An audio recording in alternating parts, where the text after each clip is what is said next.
Estamos en contacto con la fiscal Celeste Miniti, ella es fiscal de delitos sexuales, y nos parecía en este día que estamos haciendo, este Día Internacional de la Mujer, este programa especial, me parecía importante también tener la mirada de la justicia, la mirada de género de la justicia, porque también se habla que las leyes van cambiando, pero también hay que cambiar las instituciones, hay que cambiar ciertas prácticas, ciertas formas de pensar, y creo que esto atraviesa a toda la sociedad, y la justicia también creo que también se debe a algunos cambios. Vamos a charlar con Celeste, principalmente te agradezco, Celeste, esta posibilidad de charlar contigo, y sé que estás muy atareada, pero bueno, quería reflexionar contigo, qué significa tu labor, cómo se viene dando en la provincia, en nuestra zona, y principalmente esto, ¿no? Un cambio de las lógicas que tienen que ver con las instituciones para seguir avanzando en temas que nos parecen tan importantes como es la solidaridad,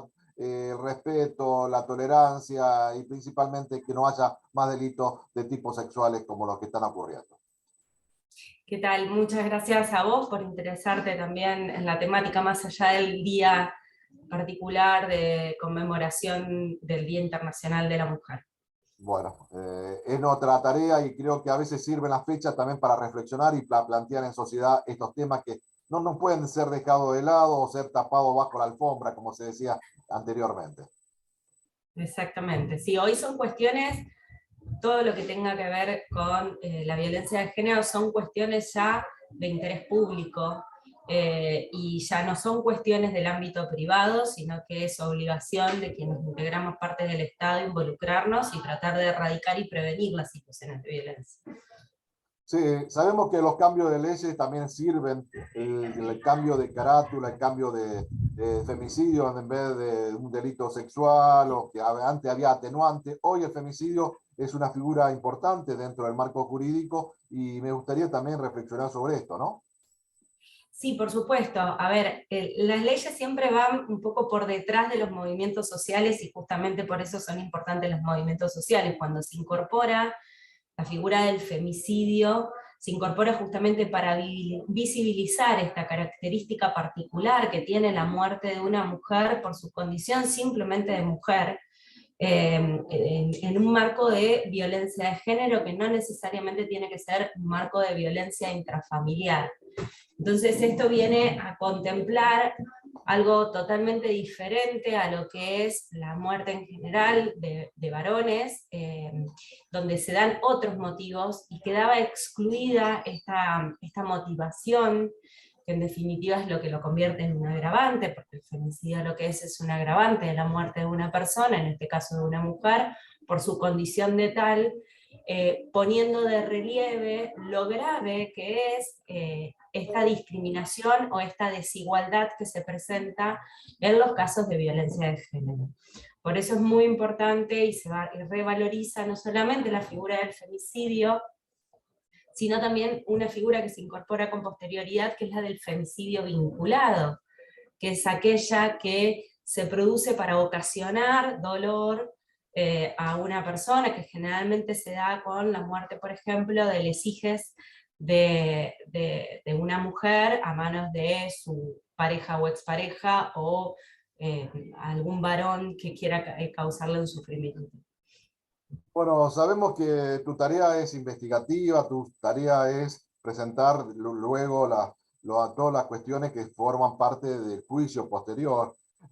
Hay algunos cuestionamientos en los últimos tiempos con respecto a algunos fallos de los jueces y creo que también hay que poner en esta situación que también se tienen que ayornar los jueces, las instituciones, la justicia y también, digamos, con la participación de las mujeres, ¿no? Que creo que la mirada de la mujer es sumamente importante porque tiene que ver justamente con estas luchas que se vienen dando a lo largo del tiempo y de la historia, distintas formas de romper con el patriarcado, romper con el machismo, y también creo que de eso se trata. Sí, a ver, como en realidad las cuestiones vinculadas al género y la perspectiva de género y la capacitación en temáticas de género es algo que atraviesa a todas las instituciones del Estado y a los tres poderes del Estado. Hoy no podemos permitir que una ley no salga con una política pública o fomente una política pública en pos de las mujeres y con perspectiva de género. Tampoco podríamos permitir un presupuesto que no tenga mirada de género y por ende tampoco podemos permitir ya a esta altura del partido resoluciones que vayan en contra de normativas, en definitiva, que son normativas internacionales, lineamientos de la Corte Interamericana, en donde ya ha dejado claro, y la ley interna nuestra ya ha dejado claro cuál es la mirada que hay que tener ante un caso donde están involucradas mujeres y donde están involucradas las diferentes desigualdades que las mujeres tienen, no solamente por su condición de mujer, sino aquellas que son pobres, aquellas que son mujeres de la tercera edad, mujeres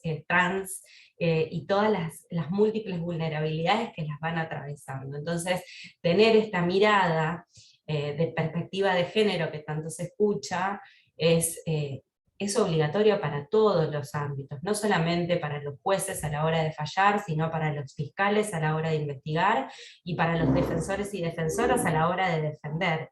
Entonces, bueno, son cambios de paradigma que en otros ámbitos y en otras cuestiones han surgido, y esto genera mayor resistencia tal vez, pero bueno, es un camino que se va haciendo a veces docencia para poder entenderlo.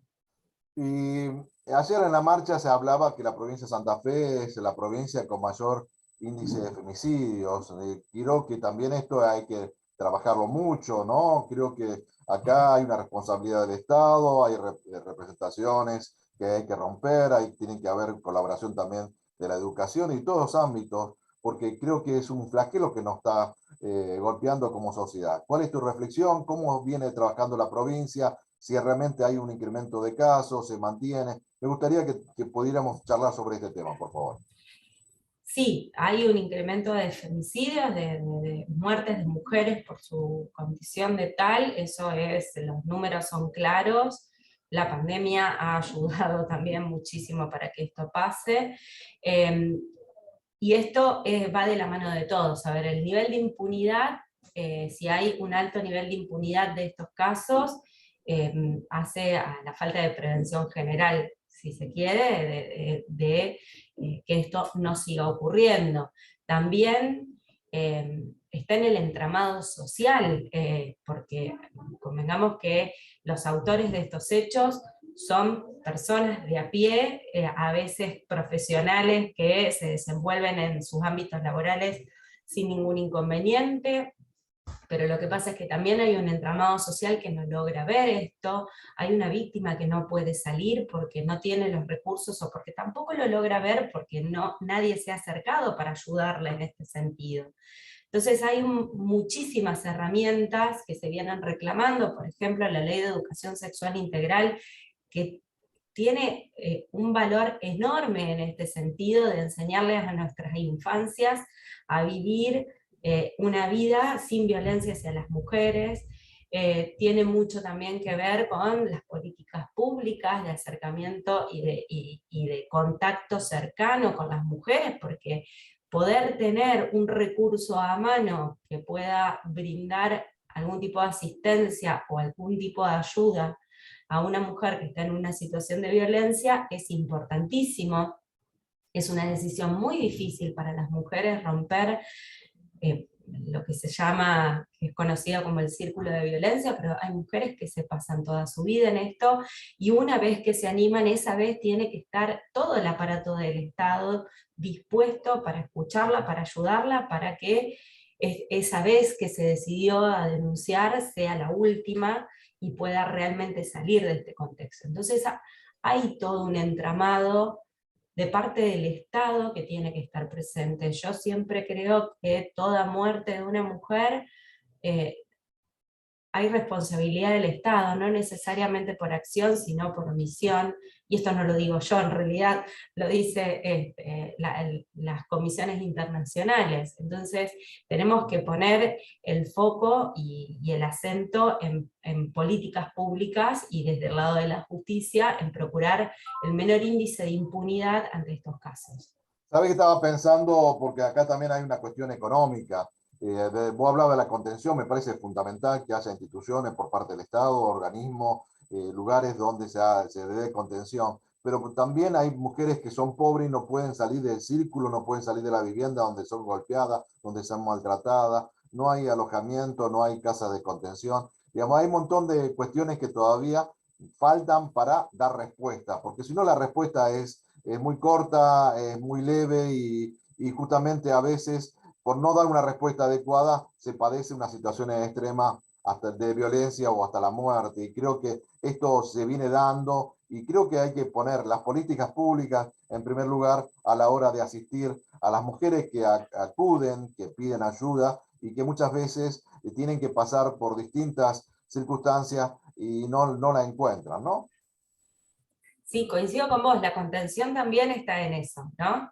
Es ver cuáles son los generadores de no poder tomar la decisión o em, del regreso de la mujer junto con su agresor. Generalmente tienen hijes que mantener y ven cómo sus hijos sufren justamente por protegerse ella, porque en definitiva muchas de las mujeres terminan en la calle con sus pequeños sin saber qué hacer. Y bueno, lógicamente la contención no es solamente una cuestión del orden psicológico o si quieren darle un refugio de manera temporaria, sino dar herramientas a lo largo de la vida de una mujer para que pueda salir, dar herramientas certeras, poder darle la posibilidad de trabajo, la posibilidad de desarrollarse individualmente y poder demostrarle y acompañarle en ese desarrollo individual. Sabes que hay la respuesta de las mujeres ante situaciones de estas, también se debe también a la situación económica, la situación social que viven, porque las personas más pobres son las que más sufren porque no tienen herramientas para salir de este círculo vicioso. Y creo que ahí también está, ¿no? La cuestión que el Estado tiene que estar presente, lo estás charlando vos, lo está diciendo vos, pero me parecía interesante también remarcar esto. Las mujeres pobres son las que más sufren porque no tiene las herramientas como para salir de esta situación. Y agradeciendo tu tiempo, Celeste, bueno, la reflexión final, qué se puede hacer, cómo se puede avanzar desde tu lugar de la justicia. Vos también tenés auxiliares, la policía, otra institución que colabora con la justicia, están capacitados, están formados, es una cuestión de tiempo, una cuestión de educación, de formación, de cambiar estos paradigmas que vos bien decías, me parece que es una tarea de todos como sociedad, pero creo que hay lugares donde tiene mayor responsabilidad que otras. Sí, totalmente. Coincido con vos en cada una de las cosas que dijiste. En realidad es responsabilidad de toda la sociedad empezar a darse cuenta de que estas no son cuestiones que un par de locas o una marcha de mujeres está reclamando, sino que es una necesidad social y que se debe empezar a ver un poco más. Y por supuesto que las instituciones del Estado y quienes formamos parte del Estado tenemos un plus de responsabilidad a la hora de dar respuesta adecuada a estas cuestiones y en ese sentido estar formado. A ver, un policía está formado para brindar seguridad, para prevenir el delito, para actuar frente a un delito, se le enseña a portar un arma, se le enseña a dispararle y de la misma manera se le debe enseñar a abordar una situación de violencia de género y tener perspectiva de género. Es una capacitación, la capacitación no es suficiente, pero es necesaria porque es el puntapié. Las cuestiones de géneros realmente necesitan un cambio de cabeza y un cambio de paradigma. Por eso insisto en la educación desde los niveles iniciales en este sentido, porque poder cambiar un poco la cabeza, y por suerte nuestros adolescentes han cambiado bastante la cabeza, es lo que nos permite esto que nos capacitan poderlo ver con otros ojos. Sí, la importancia de la ley Micaela como un punto de partida, pero no es, digamos, lo final, sino que tenemos que trabajar constantemente para actualizarnos, para que Sí. esto sea un tema de agenda de las políticas públicas, me parece fundamental. Celeste, te agradezco infinitamente tu tiempo, tu buena predisposición. Esta charla me parece que es sumamente importante porque la mirada de la justicia muchas veces no llega a los medios, solamente llegan situaciones, digamos, en hechos particulares, y me parecía que es un tema para también aportar, y la mirada de usted era fundamental a la hora de armar un programa que tiene que ver conjuntamente con el Día Internacional de la Mujer. Te agradezco mucho y, bueno, por supuesto, a disposición. Muchas gracias a ustedes también y saludos a todos y todas. Ya corté, ahí ya corté, para